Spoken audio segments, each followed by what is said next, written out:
Kapah! Jazzy. Welcome to Whiskey Bowl. I'm Daniel. And I am Rex. These are both gifts from Daniel Brower. Daniel Brower, you magnificent.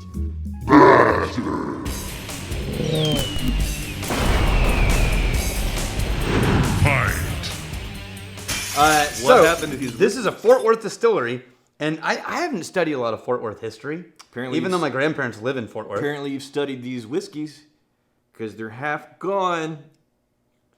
I keep using one of these for comparison, and I'll explain why in a second. Okay. But Acres Distilling is set up in a neighborhood in Fort Worth that used to be called Hell's Half Acre. Okay. Because it was a den of vice and, blah, blah, blah. I like dens. We're going to set aside the single malt for a second. I want you to try first. Yes.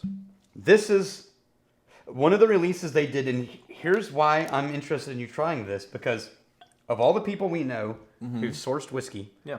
I don't know anybody who did what we were doing with Eleanor until I met this guy. Ah. This should smell like Eleanor. Did they proof it down a little? No. I mean, they no, they didn't. It's the Wow. same proof that we released Eleanor. Wow. It's the 7521 4 mash bill. Okay. It's the MGP. Oh, no, this one's the Kentucky one. Okay. Yeah, straight barrel select. Okay. But it's 7521 4 according to them. Okay. They brought it from Kentucky to Fort Worth and aged it further before they released it. Okay. So the question is, we did that with Indiana. Right. They did that with Kentucky. Same mash bill, brought it from Kentucky and Indiana and aged it Right. in Texas. I'm curious to see if the impact reminds you of Eleanor in any way.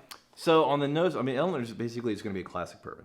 On the nose, I'm getting classic bourbon, but the volume of these flavors, the intensity of these flavors seem just a little bit dialed down. It does seem mild for It does. That's why I was asking being about, so high proof. That's why I was asking about the proof. Yeah, 114 proof and it smells mild. Yeah, light and classic. You got the honey.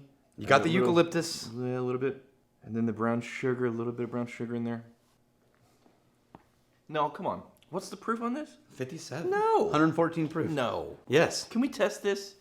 Is it sketchy for us to? Is that a shitty thing for us to do? it For might us to be, pull yeah. out the We testing? have the device, but it's down at the... I am stunned at how easily that It's goes on the back. down. Yes, it does go down like butter. Yeah.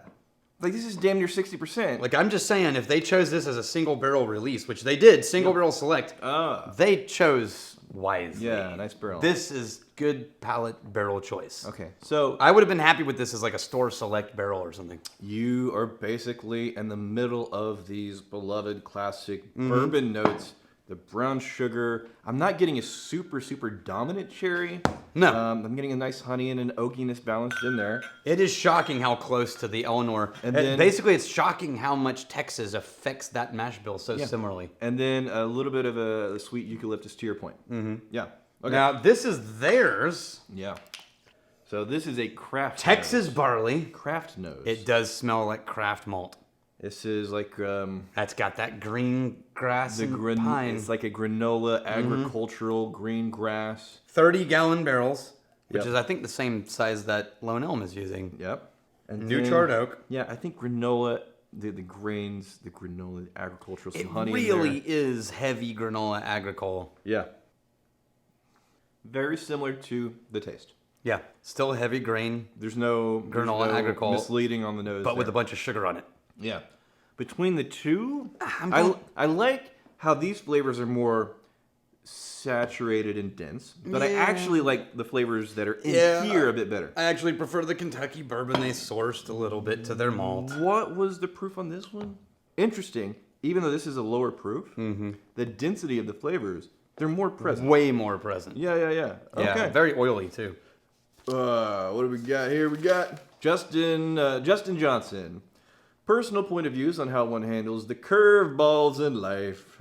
Do you ever feel overwhelmed, like you're underperforming in your professions, personal life complications, like you've lost the wind in your sails, or when it rains it pours? We're all human. What do you do to cope, reassess, and or recover? I had a thought about one context in which this is applicable here, Right. which is very real. Yes. Which is very often when we walk into this room to shoot 4 videos or 3 videos, neither of us is really in the mood.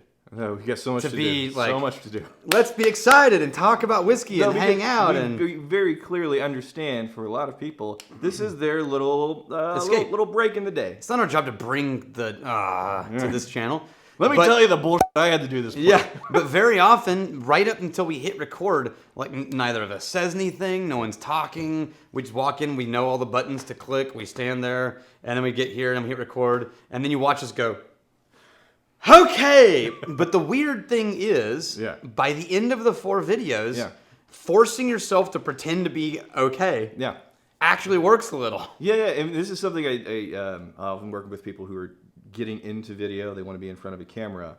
And I always tell them, you can't fake it. You don't ever adopt a persona. Don't try and be, a person that you're not. That's the important part. You basically want to be yourself, but you want to be the caffeinated version of yourself. Right. You can't just be like, well, if you just turn it up. Down, crank it up. So you are absolutely right. Whenever we first get into videos, it's like, I'm not feeling. It's been a really long week. It's going down. It up, and then the momentum carries you through the videos. Yeah, and then by the time you're finished, you're like, I'm better equipped right now and in a better mood to talk about some of the things we need to figure out after, possibly because we also just drank like 5 whiskeys. Yeah. But no, I think that for me, in general, recoup involves being alone. Oh, yeah. No, we're both very deep introverts. Yeah, we both just disappear, crawl into a dark hole somewhere, and then reappear. Underperforming. Do you ever feel like you're overwhelmed, like you're underperforming in your professions? Every day, at every hour. Yes. Since as long as I've had a job. Yes. That's the imposter syndrome. Yes. Yes. There's always so much more that could be accomplished. Yeah. And there's always an element of like, if they only knew what kind of just a knucklehead I actually was, I wouldn't be here. If you could change anything in the whiskey world, what would you change and why? Whiskey laws. Hold on, specifically though. Shipping laws. Yes. If I could change only one thing, is that too much to ask? It's not too much to ask? This isn't like world defined. They do this in other countries. It's fine. Everyone's okay. They didn't ruin the entire bedrock of their society. It's fine. I keep coming back to the Kentucky sourced. The malt is just still too pine green for me. I really want to know what their cuts are. I do enjoy the granola, but the green agriculture is taking it a little bit too far for me. I do love the saturation, the density of the flavors, but in terms of the flavors that are actually there, again, I think it's a little bit nicer, just effortlessly nice in the classic Kentucky bourbon flavors. All right. Yes, things. Bye. No, here's to fight, stealing, and drinking. If you fight me, fight for a friend. If you steal me, you steal your lover's hearts. And if you drink, may you drink with us.